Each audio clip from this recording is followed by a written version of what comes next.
Hi friends! ఈ video మీకు నచ్చినట్లయితే ఒక లైక్ చేయండి ఫ్రెండ్స్. ఈరోజు ఎపిసోడ్‌లో అయితే పద్దు గారు న్యూ ఇయర్ సందర్భంగా విక్కీ గారికి ఇష్టమైన స్వీట్‌ని, పాయసాన్ని చేస్తారు ఫ్రెండ్స్.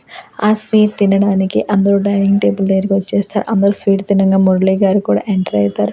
మురళి గారు కూడా స్వీట్ తినమని అరవింద్ గారు చెప్పడంతో మన పద్మావతి గారు మురళి గారికి కూడా స్వీట్ ఇస్తారు. నాకు ఆల్రెడీ పద్మావతి చేసే పాయసం టేస్ట్‌లు అన్ని రుచులు నేను ముందే చూసేసాను. ఇది చాలా బాగుంటుంది నాకు తెలుసు అంటారు. ఆ మాట అనడంతోనే మన విక్కీ గారికి చాలా కోపం వచ్చేస్తది ఫ్రెండ్స్. కోపం వచ్చేసి తినే పాయసాన్ని కూడా తినకుండా వదిలేసి పైకెళ్ళిపోతాడు ఫ్రెండ్స్. నీచుడా, మా ఆయన్ని పాయసం కూడా తినకుండా చేసావు కదరా, ఎంతో ఇష్టమని ఆయన కోసం చేసిన దాన్ని.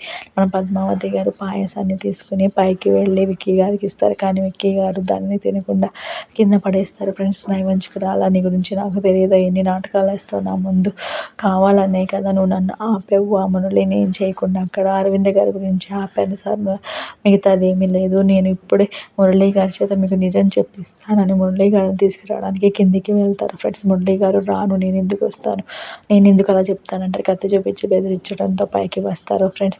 పైకి రాగానే విక్కీకి చెప్పమని, నిజం చెప్పమని మన పద్మావతి గారు అడుగుతారు ఫ్రెండ్స్. కానీ మురళి గారు అసలు నిజం చెప్పకుండా నీ ప్రమేయం లేకుండానే ఎంగేజ్మెంట్ జరుగుతుందా, నీ ప్రమేయం లేకుండానే మన మధ్య ఇంత జరుగుతుందా అని అంటారు. ఆ విషయంతో విక్కీ గారికి కోపం వచ్చేసి వెంటనే పద్మావతి గారిని తిడతారు ఫ్రెండ్స్. పద్మావతి గారికి నా జీవితానికి ఎంతైనా ఇక సంవత్సరాలు హ్యాపీగా ఉందనుకున్నాను, ఏది లేదనుకుంటారు. అరవింద్ గారు వచ్చి ఏమైంది అని అడుగుతూ ఉంటారు. ఏం లేదు వదిన బాగా అన్నట్టు. విక్కీ గారు ఫోన్ చేసి బాధపడకు పద్మావతి, నేను లంచ్కి వస్తున్నా అని చెప్తారు ఫ్రెండ్స్. బాయ్.